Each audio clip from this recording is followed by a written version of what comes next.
Hello, I'm Steve Hirschhorn, and I'm interested in second language acquisition research, or SLA.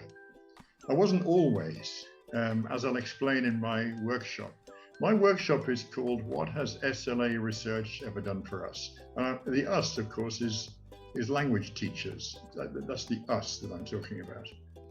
In fact, I thought I was better off without the highfalutin comments from academics who seem to sit in their ivory towers and shower us with pretty much useless information.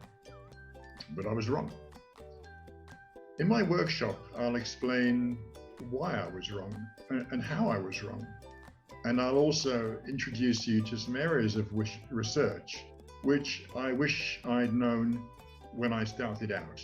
So it's kind of, stuff that I think now would have helped me when I was a young, innocent teacher. I'll also show you, importantly, how you can apply these research studies in your classrooms, because there are two kinds of research. There is research which happens for its own sake, and then there's research that happens in order to do something practical. And so what I'm going to be talking about in my workshop is the latter. That is, how can we apply this kind of research and make it useful in real classrooms for real teachers?